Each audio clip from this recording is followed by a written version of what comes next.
Perfect. And I'll put full screen. There we go. And we're on. Fantastic. Okay. First of all, it was such a surprise that you accepted out of the blue. And so it's really it's an honor. So because so many of us, as you know, have been deeply touched and inspired by the work that you have done and the videos that you have online. So Well, thank you. I'm glad to hear that. are you in Boston right now? Not exact. I don't live quite in Boston, but near Boston. Yes, Okay, the weather is good. it's a beautiful day. Wonderful. Okay, great. Well, so let's just dive right in. So today I am contacting you on behalf of BOS School, which is Brussels Outdoor School, which is the first democratic school in the city of Brussels. It was a forest school for 4 years and then transitioned into a 5-day democratic school on the Sudbury model a year ago. So we're just finishing our first year. And it's been a tumultuous ride, and there's many readjustments that are needed, and we're in a critical phase. And I've been following this school for a while, and now I'm getting much more involved.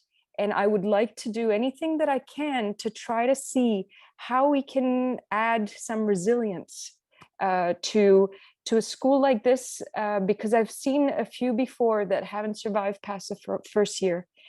And so I'd like maybe your input to explore a little bit more. What are the challenges that schools like this usually face, and what we could do to make sure we reach resilience instead of reaching a breaking point by the end of this year? And so maybe I'll just dive into the first question. Sure. First of all, just to clarify, how drastically different is a democratic school system with any other system in terms of free learning, child-directed learning? Yeah, that's a really good place to start. I think that probably most people who hear about democratic school, especially when on the Sudbury model, don't, even when they hear the words, they don't really realize how different it is from what we usually think of as school. People tend to mold what they hear into what makes more sense to them based on their previous experience. So people hear the words about a democratic school, but their brain is telling them, well, this is kind of a progressive school where maybe children have more choices, but they're still going to be studying the usual things in one way or another, and they're going to learn the same kind of material that they would at school at roughly the same schedule. No, that's the mistake that people make. And one of the results of that, of course, is that a lot of people, because they think, the words all sound good to them in the way they're in their head interpreting the words, they start off with the school not really fully recognizing how radically different it is. So here are some of the ways that such a school is different. First of all, you have to begin with, you have to reframe your concept of what education is. So we use the word education as a word referring to something that adults do to children, right? Adults educate children, right? So the adults are the active participants, children absorb what the adults present to them. That's what we usually think of. And then the adults test the children. That's our usual system of education. Well, in a democratic school, adults don't educate children. That's the first thing that's hard for people to get into their heads. what adults do in a democratic school is provide the conditions that allow children to educate themselves. And the task of education is the children's own. So that's one huge difference. Yeah. The second difference has to do with really what we mean by what is it to become educated, right? What is it to become educated? Um, in our traditional schools, it's to learn a certain body of knowledge that somebody has decided, really nobody decided this, it's just been kind of passed along from generation to generation, but some body of knowledge called a curriculum that somehow is deemed to be important to learn. And there's very little evidence that any of this is important to learn, any more important than all the stuff that's not on that curriculum, right? I mean, there may have been a time in history, a long time ago, when there was a sort of a finite body of knowledge. I mean, at one time, if you understood everything that Aristotle wrote, you knew everything there was to know, right? I mean, but that's not true anymore. And so, Exactly. you know, there's no end to the fascinating, interesting knowledge that's out there right now. There's no end to the number of different skills that are valuable to our culture today.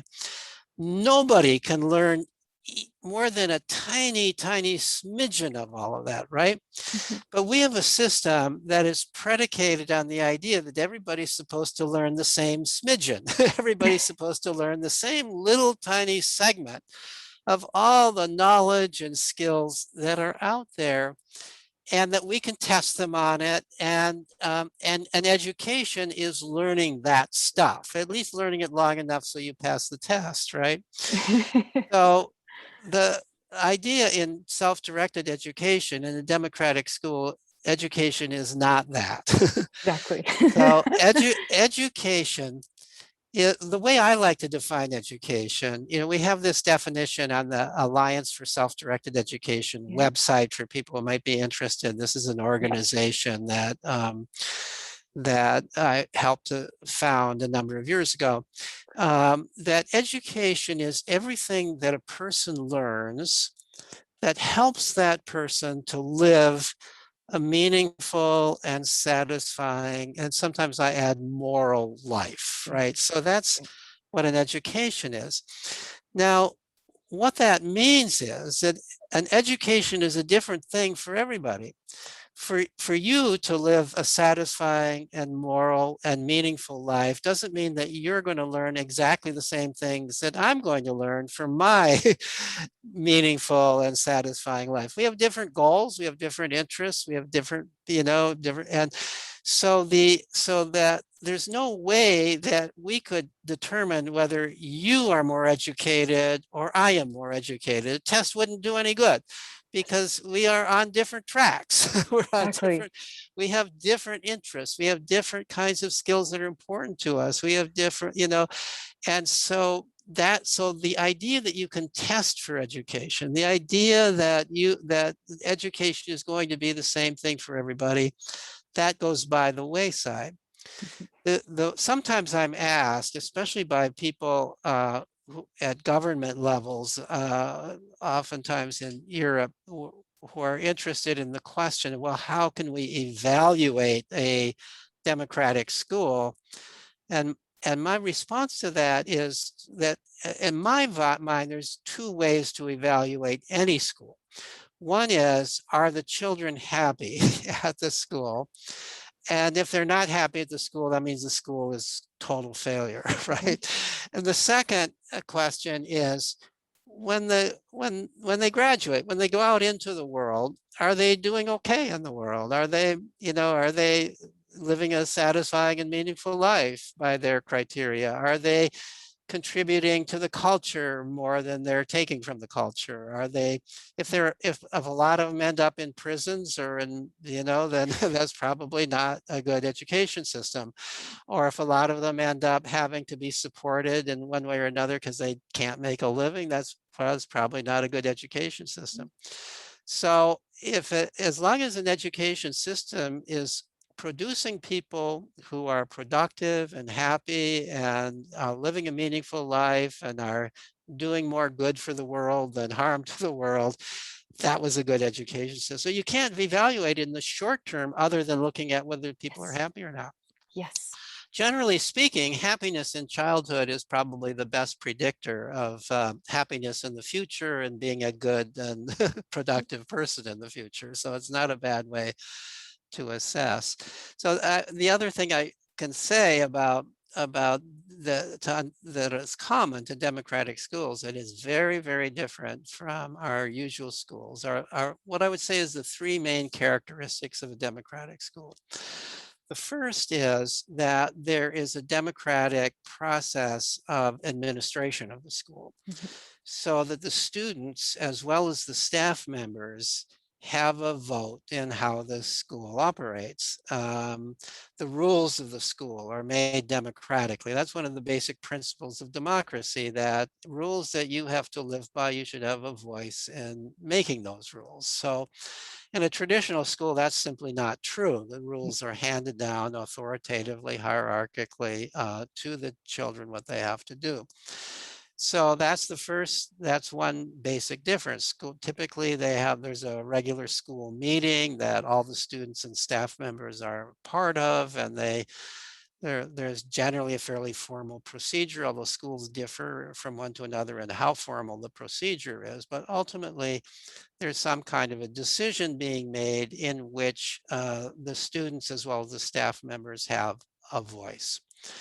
At a typical Sudbury school, there's a one person, one vote. So whether you're a 4 or 5-year-old student or a 70-year-old staff member, you have the same vote. That doesn't necessarily mean, by the way, that you have the same influence. Mhm.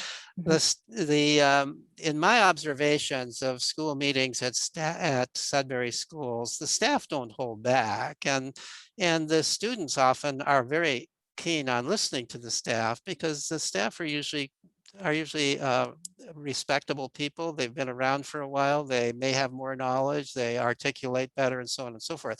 So I don't want to pretend that the staff members, that the 4 or 5-year-old student has as much influence in the end. But there's a Important. kind of a myth about what democracy is. Democracy doesn't mean that we all have equal influence. It means that we all have a vote. We Mhm. all are allowed to vote on this, and we all have the potential of having influence. So Yes. I think that's important to clarify that, because sometimes Yes. people will attend a school meeting at a Sudbury school and they'll say, well, I saw these little kids there and none of them said anything, or they didn't get their way. And in the end, there was this vote, but it seemed like the older students and the staff members were dominating.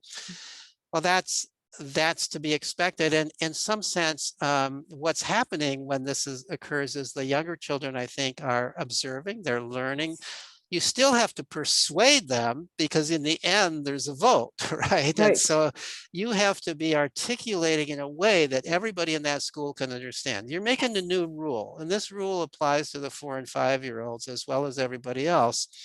And it's only going to be effective if they understand it, and it's going to be most effective if they also agree to it. So Mhm. that's, at any rate, that's the democratic part of how the school operates. Then the second thing to understand is that the staff members play a very different role from what the role that teachers play in a typical school. This comes from the idea of self-directed education. In most Sudbury model democratic schools, the staff members don't call themselves teachers, because they don't believe they do any more teaching than anybody else at the school. We're all teachers, we're all learners. In any conversation and anything going on, we're both teaching and learning at the same time. In real life, we don't distinguish. Sometimes there's a role for a teacher. Sometimes somebody wants a teacher to teach them how to play the piano better than they can, or maybe even to teach them advanced math. Who knows? Somebody might be interested in that and Mhm. wants somebody Yep. to teach them that, because it's hard to dig it out of the book. But you don't need teachers to anything like the degree that we have in school. And the teachers are always, when there is teaching at a democratic school, it is always at the request of the student. It's Yes, never imposed. It's exactly. never imposed. It's never, and that, and it only lasts as long as the student wants it, right? So Exactly. that's the way that works. And very often, when you think about teaching as it occurs, sort of at least on a short-term basis, students are probably on average more likely to go to another student for help or advice or their thoughts or on something than to a staff member. And partly because there are more students, but also partly because sometimes people who are just a little bit beyond you are better teachers to you than people who are maybe too far beyond you. And the other thing, sometimes if you ask an adult, and this can even occur in a Sudbury Model School, the adult gives you more than you want. Such an interesting And, point. yeah, Yes. and students usually don't. Students will just, I want to know how to do this, and the student will teach you how to do this.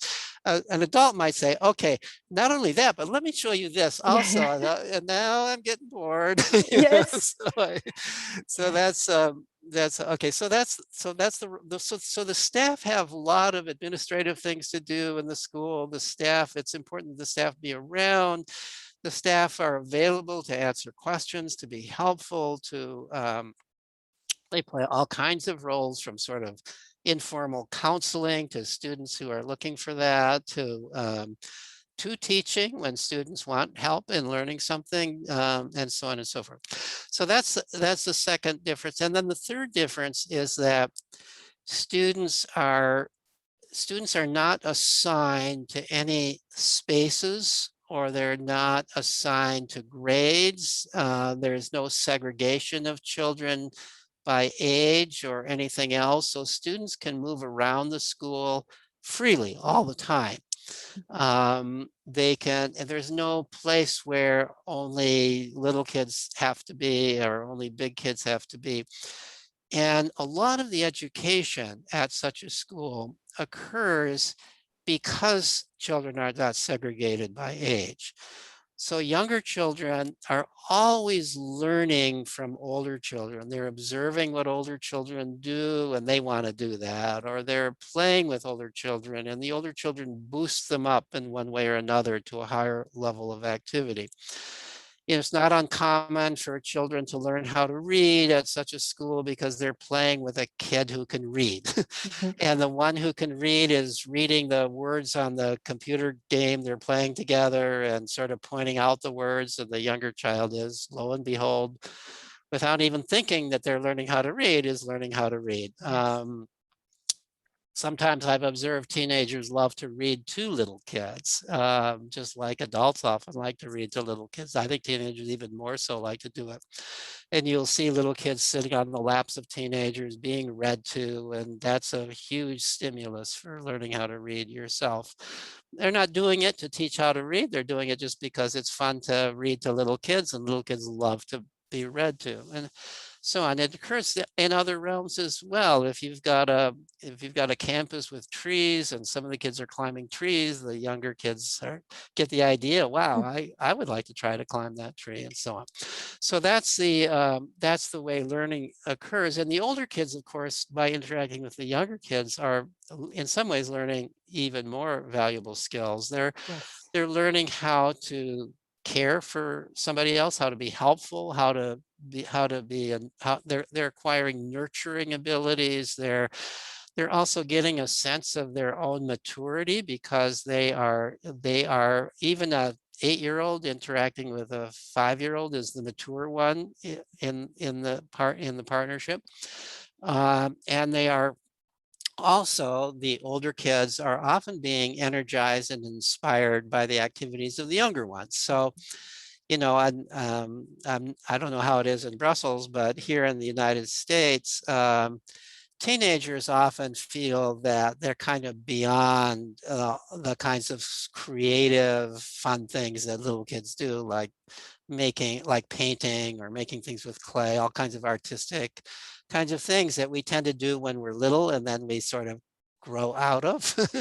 Yes. And but I think partly because there's little kids doing these things, older kids continue to do these things, sometimes with little kids. That's the excuse for doing it maybe, Yeah. but they also enjoy doing it themselves.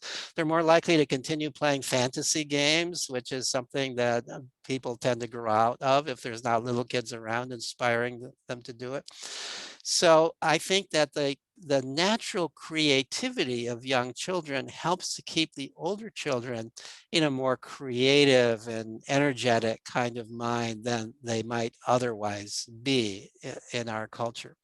So those are some of the differences between you can I'm sure that people listening and hearing this can see how, if you that you just can't walk into a school, a democratic school, and expect to see something that looks like your typical picture of school. Exactly. Exactly. It's worlds apart. So thanks so much for clarifying and giving these really rich pointers. It's so interesting. Um, eh, you've probably seen this many times throughout um, throughout your life when a Sudbury school establishes itself and they have to go through readjustments and readjustments to try to, first of all um, get into a more rooted and grounded situation, and to also have a stable amount or of participants in the school. And this can sometimes be challenging. I'm wondering if you see any patterns with different Sudbury schools that start out that we should be aware of. Yeah, so I should qualify this by saying I've never been a staff member at a Sudbury school nor Sure. a student, although my son was a student many years ago at the original Sudbury Valley School. Mm. But I hear the stories, and I know that there are many, many schools that start up, and unfortunately, quite a number of them don't make it beyond the first year or two. And I think that I think that there are I think that there are a number of common reasons why it's so difficult to start up. First of all, despite the evidence, I mean, we now have really many years of experience with such schools. Sudbury Valley started more than 50 years ago, and it's got hundreds of graduates. And now there are some other schools that have been around long enough and they have many graduates. The graduates are out there doing well in the world. There have been a number of, I've published some studies of how the graduates are doing, and others have too. And so the evidence is out there that the schools work. But even people who see that evidence, it's it's still the tiny minority of people who have ever gone to such a school. And so it's a very unusual thing to do to send your Yes. child to such a school. And and if you do send your child to such a school, you can anticipate a lot of anxiety about it and criticism from other people. I mean, your own parents, your children's grandparents may think you're ruining your children's life, their grandchildren's lives. How dare you do that? The neighbors are going to be questioning what you're doing. This just seems like such a strange thing to do. When you do something that's not normal in the sense of most people are not doing this, only a tiny bit of people doing it, it can be perceived as abnormal, something really wrong, right? And none of us wants to appear that way. So even people who intellectually have come to grips, they even believe this would be best for my child, find it very difficult to send their child to such a school. So you can be in a major metropolitan area, whether it's Brussels or whether it's Boston, and there's only a tiny number of people who would consider such a school. Exactly. So, so that's the first problem, getting enough people. And of Yes. those people who do consider it and who do send their child, as I said before, some of them don't honestly understand it, or they think they understand it. And then once they're into it and they see, oh, here's my child, he's been at this school for quite a number of months, and I don't see any evidence that he's doing any arithmetic or, or goodness gracious, he hasn't learned to read yet. Or, and all the other children this age are reading and they're doing this and that. And so they begin to question it. Somehow they had this idea that their child, free, choosing what he or she wanted to do, was going to, by choice, sit down and do schoolwork similar Yeah. to what they were doing in school. And that rarely happens. And when it does happen, we're always a little suspicious as to whether somebody's forcing the child to do that from home.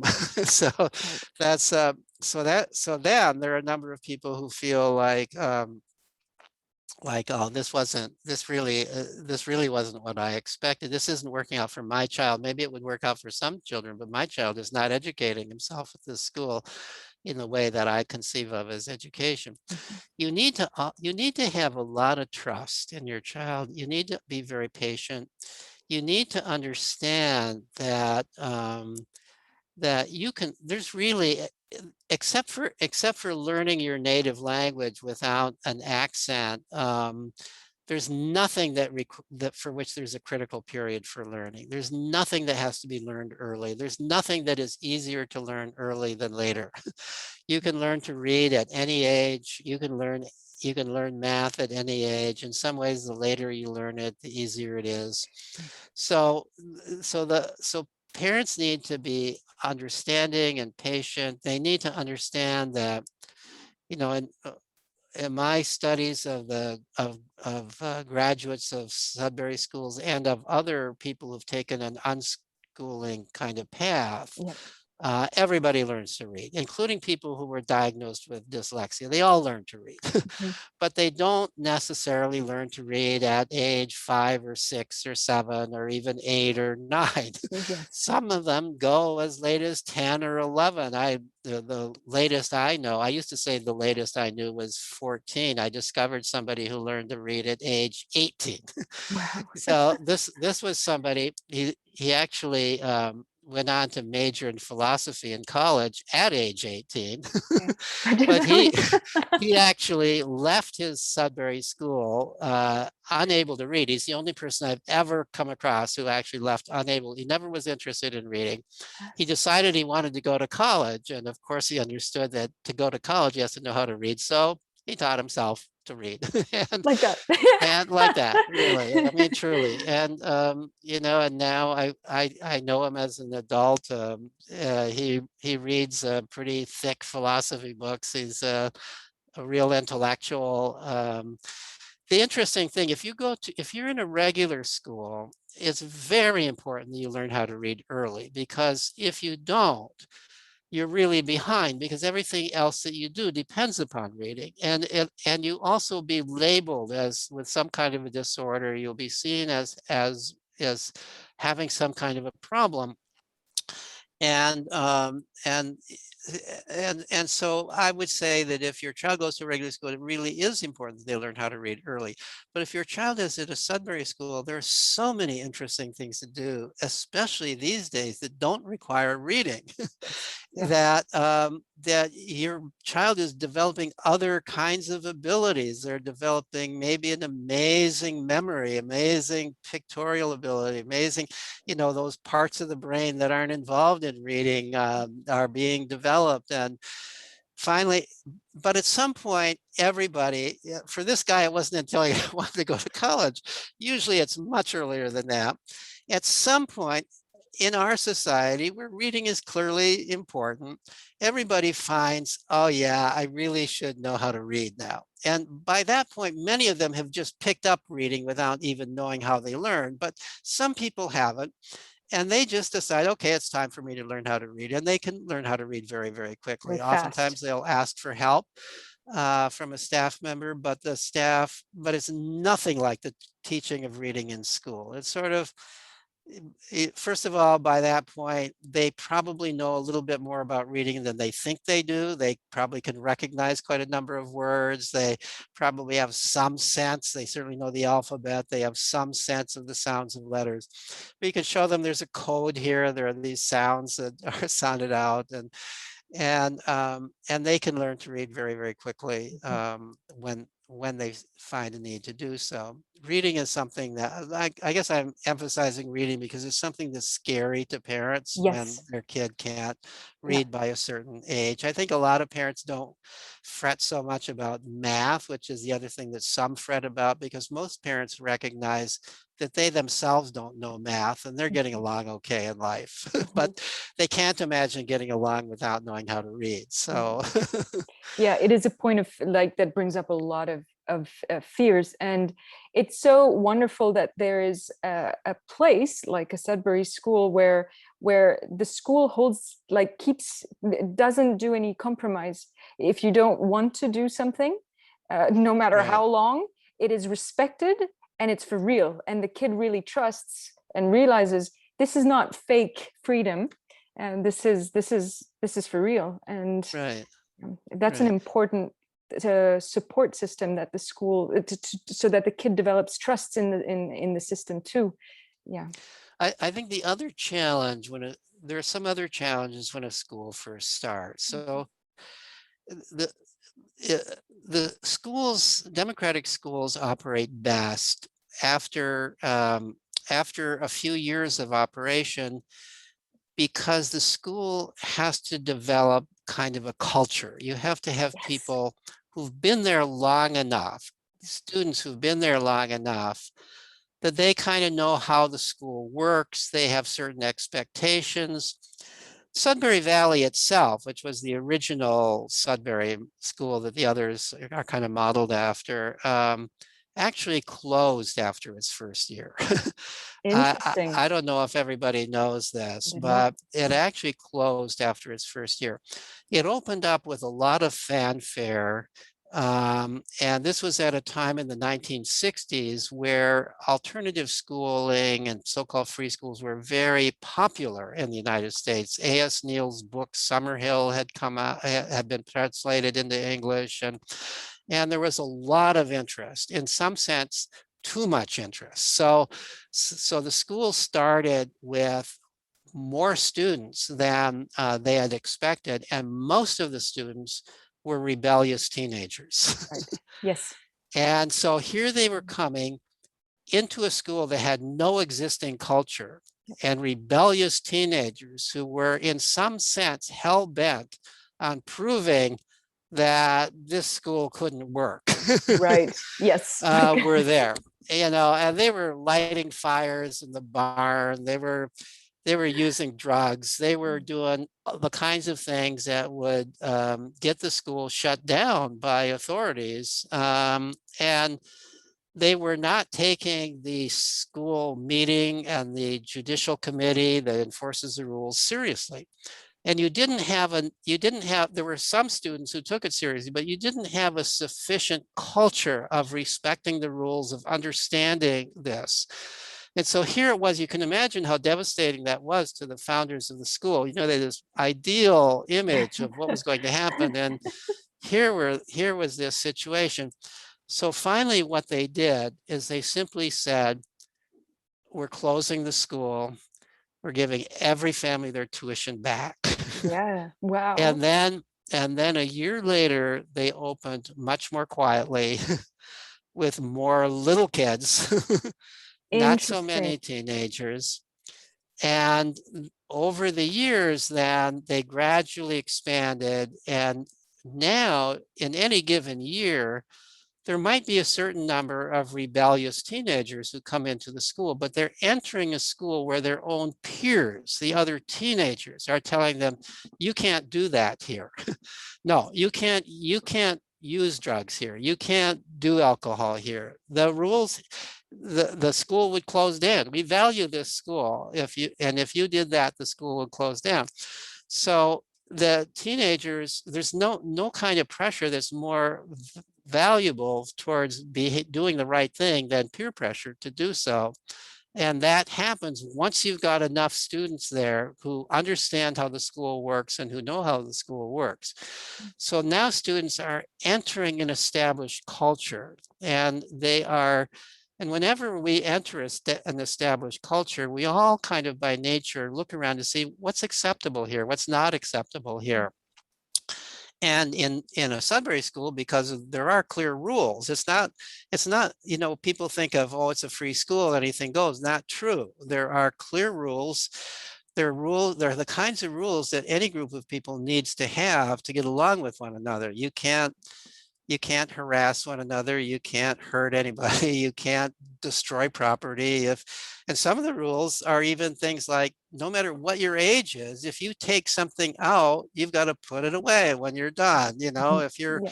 even if you're a 4-year-old, if you take the toys out, you're expected to put them back. And you might be called up to the judicial committee if you don't. Some people think that's harsh, but in fact, the sentences aren't harsh. It's like, okay, if this happens again, maybe you'll have to go for a day without being allowed in the playroom. And even 4-year-olds can understand that. So the whole idea of the school is learning to take responsibility. That's a big part of the school, learning to take responsibility for yourself. And so you not only are you taking responsibility for your own education because nobody's telling you what you have to do for that, but you're also taking responsibility for the community. There are certain rules. You have a voice in making those rules, but you have to follow those rules. And if you can't follow the rules, if you consistently refuse to follow the rules, that's the situation where you will be eventually out of the school. And I also think that's a hard thing for schools, a hard thing, especially for staff members, to say, we think we could really help this child, but this child is consistently breaking rules, consistently doing it in a way that's disruptive to everybody else. Yeah. For the sake of the school, we have to have a school meeting to decide on whether this student can continue here as a student or not, and what are the conditions in which the student continue or not.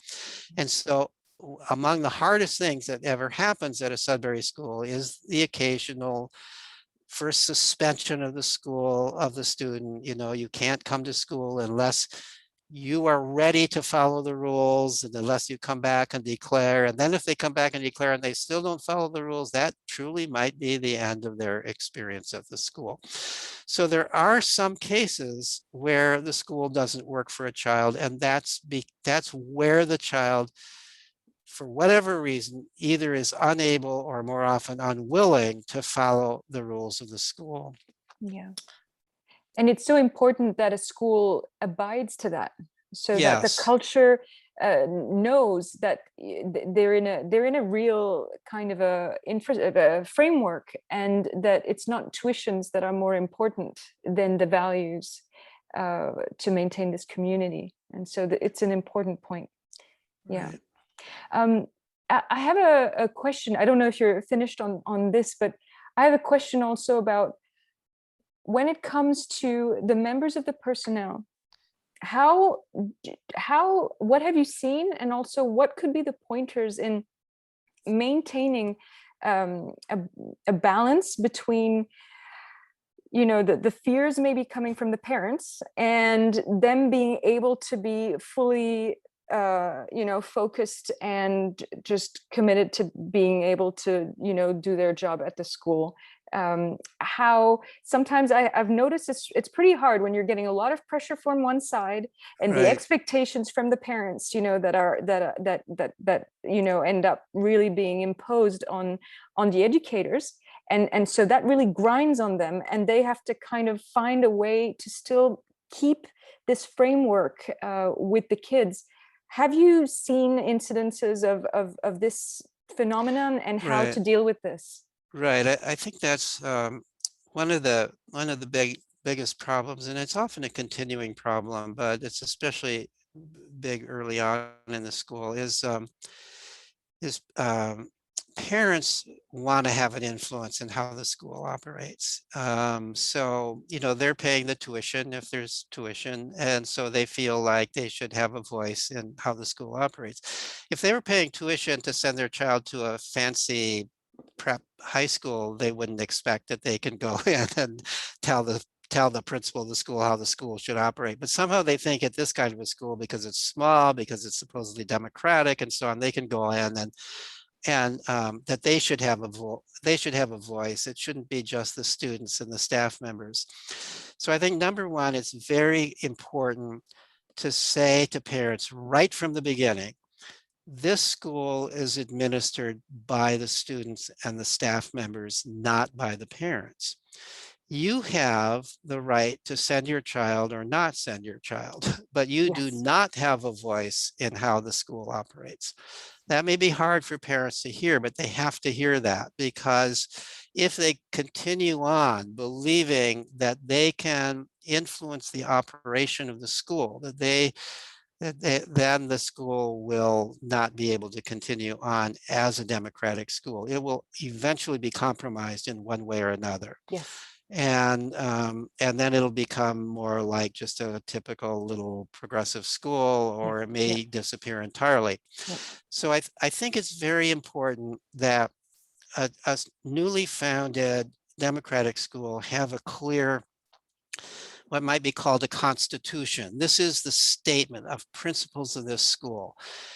This school there are many ways in which this school will change over time, but these things will not change.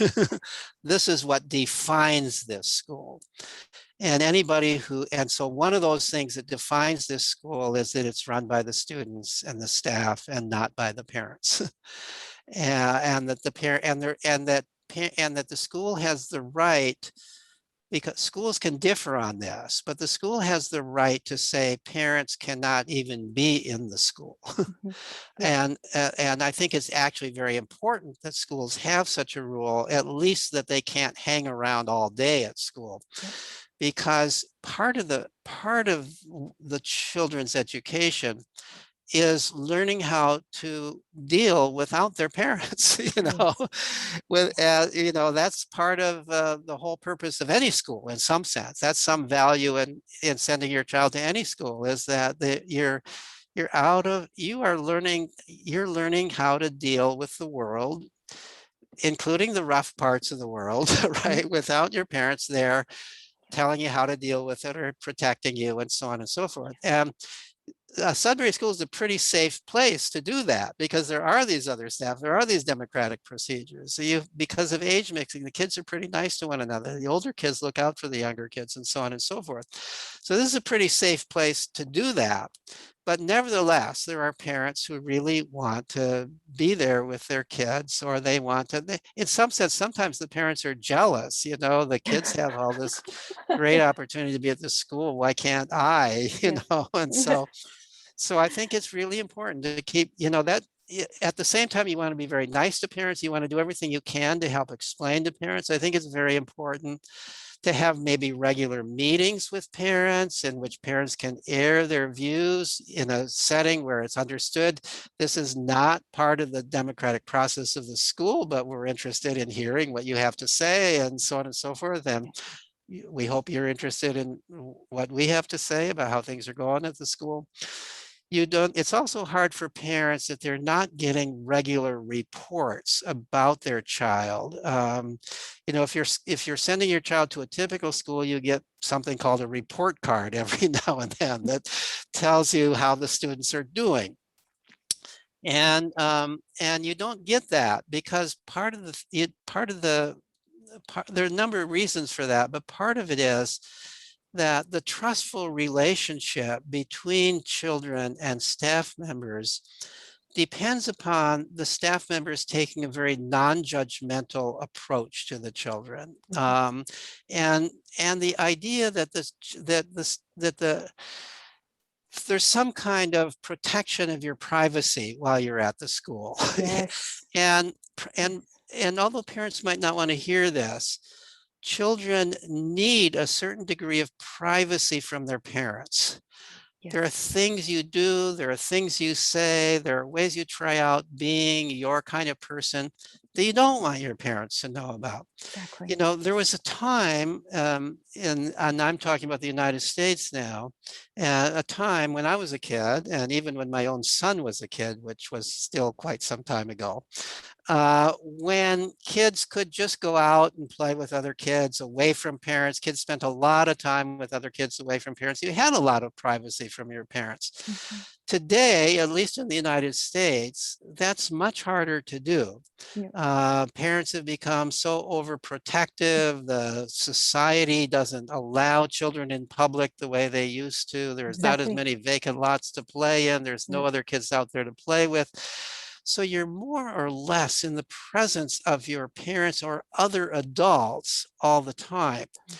One of the great values of a Sudbury school, of a democratic school, is that there's a lot of other kids and you can get away from the adults, Mhm. including the staff members.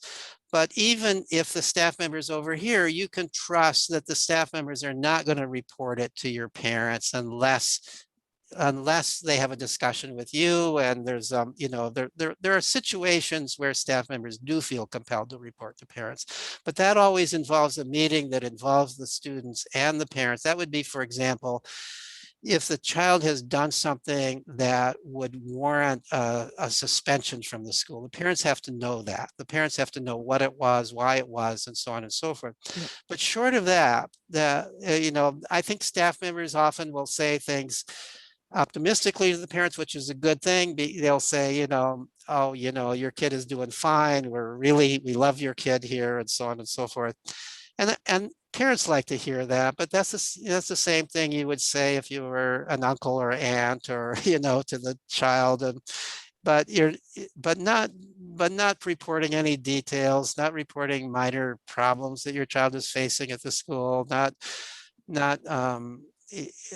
know, the what might be the appropriate word for it, not tattling on your child to the Yes. parents, right? Yep. Yeah. Yeah. Exactly. Well, that's wonderful. Let me see. Is there anything else we could tackle about this this thing about the development of a stable culture is incredible. And I feel that it's something really important, and that we have to work together to make sure, like that, at least every city has like a democratic school and an opportunity to have such a structure in a city. In Brussels here, where it's a city of 1.2 million, and it seems to me impossible to conceive that there's not one democratic school in a city like this. And so I feel it is such an important job to, you know, just really protect and just support a school like this through that establishment of a culture, so that it becomes it's resilient and can survive those first years. And so I think maybe we've covered a little bit the subject of the difficulties, yeah, that it could. I don't know if you have anything else that you could think of that might be. Oh, Uh, there's one thing I'd like to maybe just bring up also. Sure. Um, when a democratic school starts, the staff members uh, might not have any previous experience in this kind of in this kind of system, and Right. therefore they might have doubts themselves. They're not convinced. They have never really seen this before. Right. And so they also have to work through their own doubts and inner conflicts about that. And so that's also a process that takes some time. We've seen also at the school that there's a lot of staff that come and go because they're also trying to figure out a little bit how they stand in all this, and if they really believe in this, or if it just conflicts too much with their concept of what's possible. And so I don't know if you have anything you'd like to comment about that, if you've seen that, and how what people in the school as the staff can focus on more in order to make this transition more stable and smooth? Or yes, I don't know if you have anything to Right. say about that. Yeah.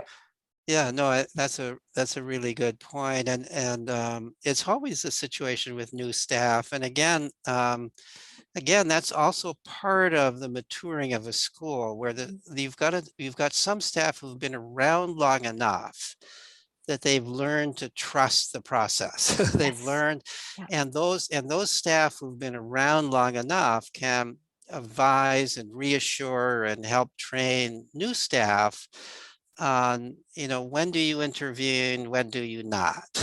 I Yes. don't want to say there's no case where you would intervene, but but you wouldn't intervene about an educational thing. That's just part of, you don't go around saying to Johnny, because he doesn't read at age 10, don't you think it's time for you to learn to read? That's simply something that you don't do. That's part of that's a that's just that's that. But on other kinds of things, to what degree? So here's something that often comes up. Yeah. And there are schools that differ, and even in my own mind, I go back and forth on this, and I can understand both arguments. So there are some staff members at such schools who believe that staff members should not ever initiate learning opportunities. So they shouldn't bring in, so for example, you might have some kind of a thing that you think the kids would be really interested in, and so you bring it in Mhm. as in the hopes that this will be something interesting and fun to do. I'm not going to make anybody look at this or do anything, but I'm bringing it in. So there are some staff members who would say, no, that's wrong, that because what you're doing is it's really the children themselves that should be taking every initiative about what they're doing, what they are, what they're experiencing. And if a staff member brings something in, especially if it's something that seems to be kind of educational in some sense, in some traditional sense, then some students are going to feel like they have to do this because this is a staff member who's brought this in, and so on and so forth. So that's one view of it. Mm. The other view, especially if it's a small school and where there's not so many students bringing things in and getting things started, the other view is, well, why not? Why not? Why shouldn't I be doing this interesting thing that's interesting to me? And maybe some of the other students, some of the students will be interested. Why shouldn't I? Why shouldn't I suggest a field trip? Why shouldn't I, as a staff member, say, why does, as long as students are completely free to do it or not do it, there's no pressure, subtle or unsubtle, for doing it. So that's something that staff members, I think, legitimately differ on, and different Yeah. schools take. In, We've in seen that. my Yeah. in my experience, the sort of what I might call the dogmatic approach of staff don't do anything that would have to do with initiating some kind of activity or learning works best if it's a pretty large school and there are plenty of older kids who are doing that kind of thing. You don't Right. need staff to do that kind of thing. But if you've got a relatively small school and there's not a lot of teenagers who are bringing in interesting things or doing interesting things, I think it can be valuable for staff members. But that's just my opinion. And Yeah. I know that, in reading the writing of some of the people who have founded Sudbury Model Schools, I know that this is something that they debate in their own Yes. mind, and that staff often continue to debate. What should be the limits? To what degree are we here just to respond to student initiatives, and to what degree can we take some initiatives ourselves to Yes. bring things into the school, bring opportunities, including learning opportunities, into the school? I join you on this one. This is exactly a point of discussion that's been coming up several times throughout the year with all the members of the staff. And it's true, we have a really small school. And so people are a little bit wondering, like, what's the rules here? Like, what's the what should we be doing? And Right. but I join you on the fact that when it's small, it could be interesting to just introduce things that could spark curiosity. Right. If one respects completely the fact that if the kid is curious and wants to take it to a next step, that really belongs to the child, and that no pushing or nudging is done. And so yeah, I identify really strongly with what you say, and the fact that if you have so much stimulation and in a larger context with kids from every age doing all kinds of activities, then it's nice to have a step back and to leave that to the culture to kind of do their own thing. So Right. that's a really nice point you're touching on, because I've noticed these conversations in our school. So that's fantastic. Great. Let me see if there's anything else I'd like to wonder about this. One other thing I Yeah, might point out regarding the role of staff is that yeah, as schools get larger, you in some ways need fewer staff. And interesting. certainly fewer per student, because the students are doing much more themselves, and as a school is larger and some of the students have been there for a while, and they can take on a lot of the responsibilities of the school that staff might otherwise need to do. And there are always other students you can go to for help. So the schools become, the bigger the school is, the more financially viable it is, because you don't need to match the increase in students with increase in staff.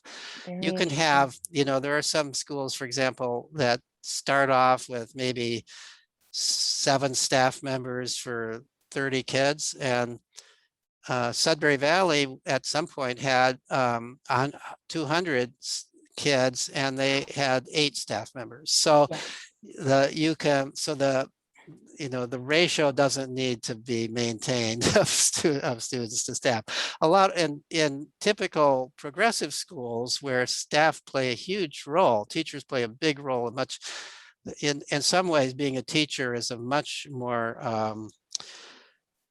Labor intensive. Yeah. intensive task, Mhm. because so much depends upon the teacher, who has to know every child and so on, and you kind of need a lot of staff per student, which is why progressive schools, Montessori schools and schools of that sort tend to be very expensive, because you need a lot of staff. Mhm. A Sudbury school, once it gets beyond a certain size, can be relatively inexpensive compared to such schools, because the biggest cost for any school is paying the staff.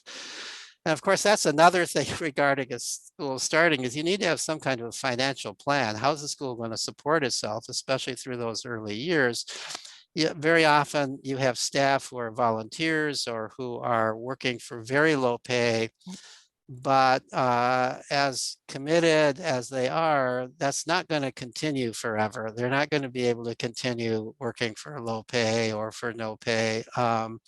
And you need to be able to pay them a reasonable amount. You need to be able to figure out how to make the school financially viable. Very often people who start such a school are idealistic in many ways and sort of don't believe in money, but you've got to be able to figure out how you're going to pay the bills, how you're going to pay the staff.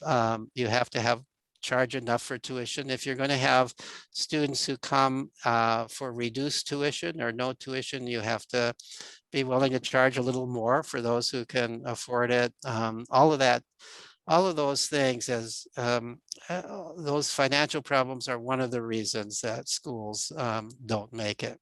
Yes. Good point. Maybe I'll get on to the last question. I don't know how we're doing for time. We might be already approaching, but I'll just go ahead with the last Sure. question.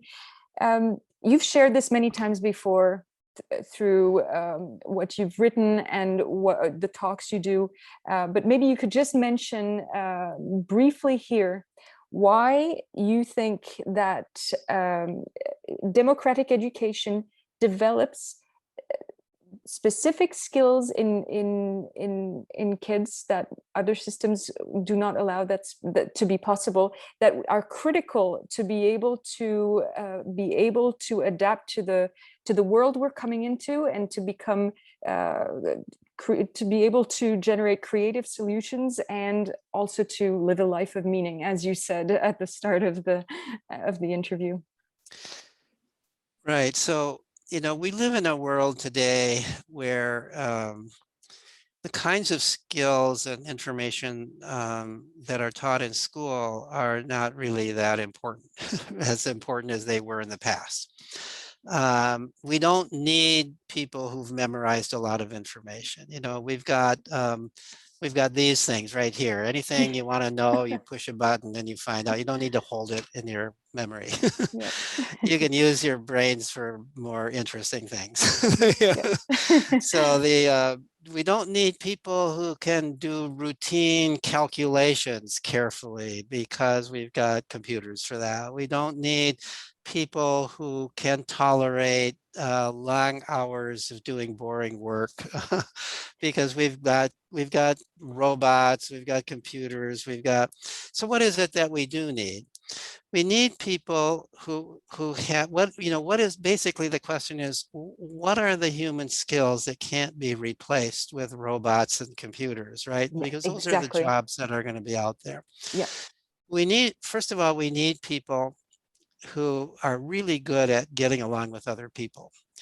That's always going to be an important skill. That's not something that a computer can do. We need people who know how to interact with other people, who know how to, yeah, and we are social animals. We're always going to be social animals. The workplace is in some ways more social than ever.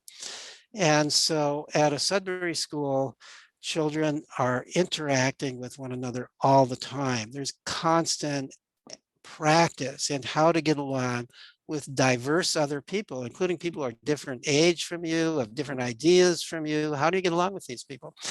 So that is one thing. A second thing is you almost have to be an entrepreneur today, and you can't depend on entering a workplace in a routine job that's going to be the same job for the rest of your life. You've got to be able to be creative. You've got to figure out maybe a new way to make a living. You've got to be able to learn on the job. You've got to be creative. You've got to be, and that means those are the kinds of skills that children in self-directed education are practicing all the time, because nobody's telling them what to do. So you've got to figure out what to do. You've got to plan what to do. That doesn't mean you can't get help. That doesn't mean you're an island all by yourself. But you, in the context of something that is much more like the real world than a typical school is, Yes. you are figuring out every day, what am I going to do this day to make this day interesting? How am I going to Yes. get along with this kid who's kind of bothering me? I don't necessarily want to bring him up to the judicial committee, but I want to figure out how I'm getting along with him. You're solving real world problems every day at such a school without somebody looking over you and solving them for you. You're spending a lot of time playing and doing creative things, whereas in schools you're doing things that are rote and routine, and you're being told what to do. You're not exercising that natural creativity that human beings have. And it's creativity that is especially important today, because that's what robots and computers can't do. They can't be creative in the way that a human being can be creative. And so we need people who can think outside the box. We need people who can think of questions that haven't been answered and answer those questions.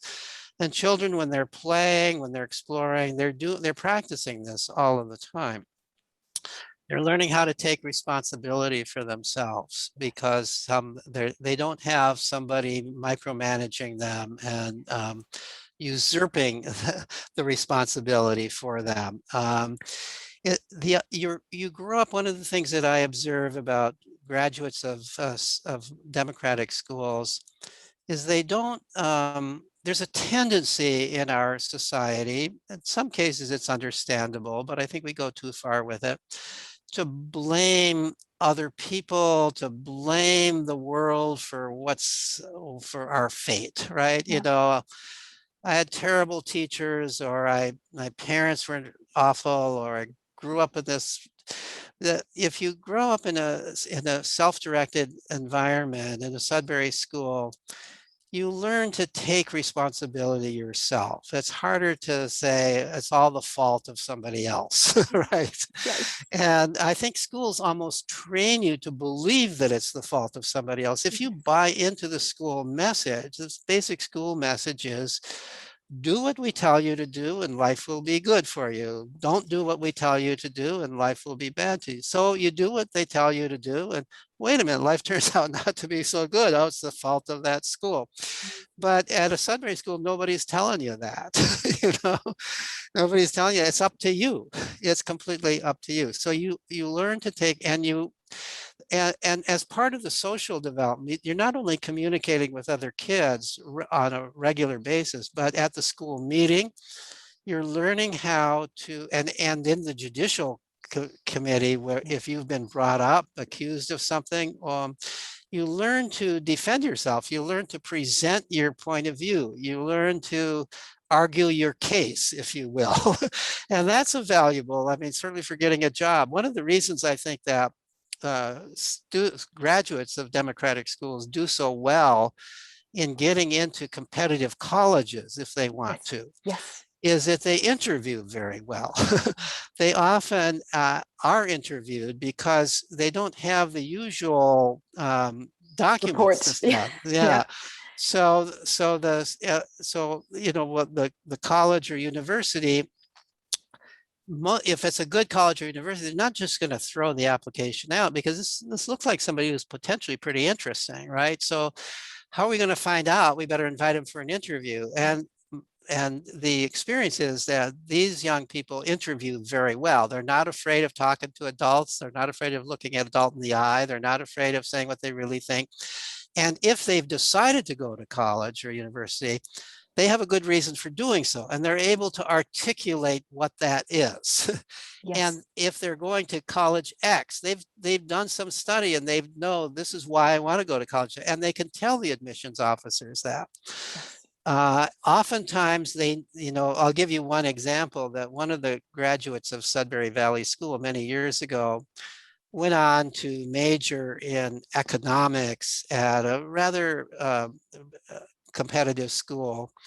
And she asked to interview and be interviewed by the chair of the Department of Economics as part of her own decision as to whether she wanted to go there or not, but also as part of their decision. Well, she was smart enough to read the books written by the chair of the department, and to be able to discuss them intelligently with him.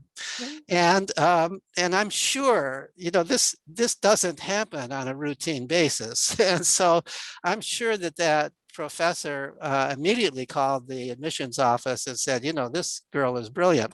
Whether or not she was brilliant is another question, but she knew enough to know how to really impress somebody in an interview. And I think that that's not uncommon for graduates of self-directed education. They know how they figure out what they want and really need to live the life they want to live, and then they figure out how to do it and take charge of how to do it.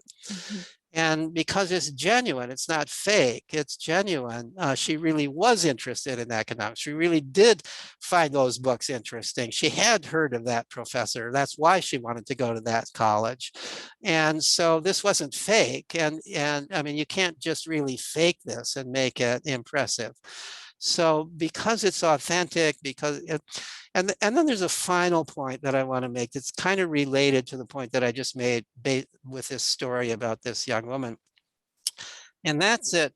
My research on people who've been in charge of their own education, whether it's at a democratic school or whether it's in homeschooling by the method called unschooling, where children are responsible for their own education.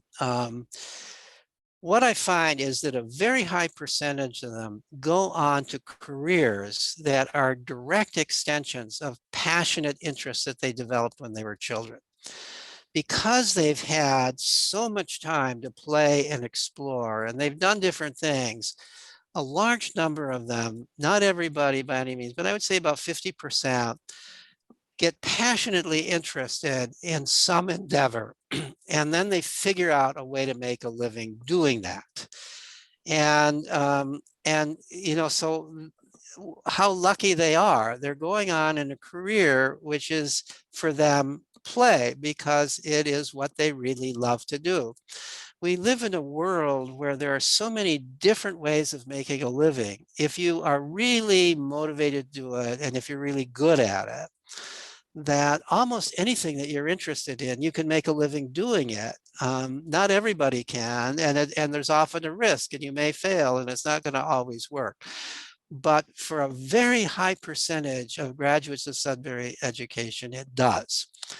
And so of any kind of self-directed education, it does. So there are, you know, I could give many examples. A movie director who loved to make YouTubes as a kid, who ship captain who loved to play with boats as a kid, inventor who loved to tinker and create things as a kid, a mathematician who somehow got fascinated by science fiction and mathematics as a kid, a head of a department in the high fashion industry who loved to sew doll clothes as a kid, and so on and so forth. There are just numerous examples of that sort where you know, you haven't done the usual track of what you've done in school, but you've done something that actually could lead to a career.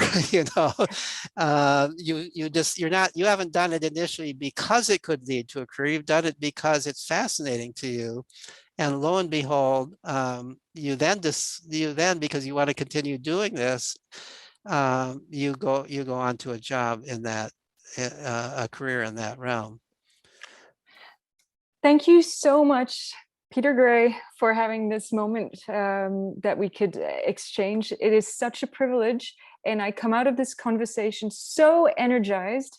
It's truly a pleasure. And so I'll leave you today for rest, and thanks so much for your time, and have a beautiful day. And I will stay in touch with you with whatever I edit, or I won't edit, but I mean, if I use a piece, I'll keep you updated in every step of the way, so you can have a say in how I do things. And so you'll be informed every step of the way.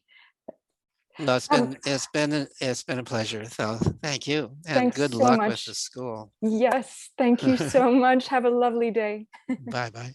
Bye.